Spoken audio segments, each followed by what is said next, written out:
Welcome back. This is Lunchtime on ENCA and also ETV. Now, the Basic Education Minister Angie Motshekga is set to give an update on the country's readiness to open or reopen schools. Around about 6 o'clock tonight, we understand. There's been mixed reaction to the phased reopening plan. Schools have been closed for over 2 months now due to the lockdown. Let's talk to education specialist and commentator, herself a former MEC for Education in the province of Gauteng. Professor Mary Metcalfe, good afternoon to you and welcome. Do you believe right now that schools, public schools, are ready to resume teaching?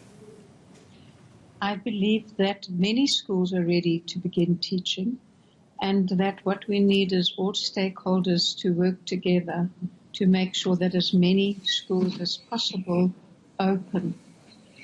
But that requires that people are ready, and that parents are in support, and that the unions and government are working together very closely. One of the concerns, and it's echoed by the Progressive Principals Association, Mary Metcalfe, among others, is that sending staff back to work without adequate or sufficient personal protective equipment is a major concern. We know that there has been a pipeline problem as far as that's concerned. Are we not jumping the gun slightly here? Jeremy, I think that what we all need to understand is that this virus is going to be with us for the next 2 years, maybe longer. And what it requires is that we all take personal and collective responsibility to be safe ourselves and to look after others. The unions and the minister have both said very clearly that the schools need to be ready. In the first instance, that means that you need the PPEs for staff and for learners. We need to be able to sanitize surfaces. All schools need to have whatever is required for hand sanitation, which can be sanitizers and it can be soap and water. Every school needs to have that in place before they can even begin to think about physical distancing, new timetables, possibilities of platooning. Now, that responsibility to have everything in place is primarily within the framework of the employer, the national department and the provincial departments. But what we need is for the unions at school level, the community at school level, to come and say to the schools, how can we help?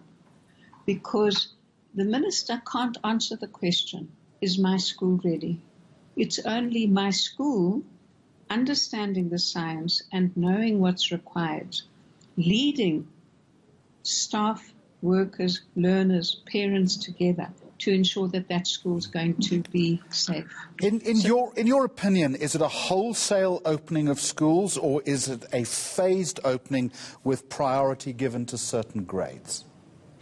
I think that's not even the right question, Jeremy. I know that the minister has been talking some weeks ago of saying grade 12s first, grade 7s, other grades later. What's required is to get primary schools and high schools as institutions ready to run safe practices. That is going to be a challenge more in some areas than in others. More in some provinces than in others. Some provinces may be ready first, and some localities within some provinces may be ready first. My view is that they should be allowed to begin. That's not going to be an uncontroversial view, and it needs to be discussed. The next question is, once schools open, how many teachers will they have? Because some teachers will be at risk. How are they going to structure the curriculum relative to space and teachers? And we've already seen the minister beginning consultations saying perhaps we could have different grades on different days, different grades at different times. So the arrangements are going to be complex. They can't come from above. The framework must come from above. But the exact details of what will suit a school with its teacher complement, with its classroom arrangements, with its use of available space, to meet the criteria that the DBE is talking about of a 50% occupancy of the premises, means local conditions that parents have confidence in. We need school governing bodies to be a critical part of leading this with school management teams. Mary Metcalfe, thank you very much indeed. That address from the Basic Education Minister around about 6 o'clock this evening, live coverage on ENCA.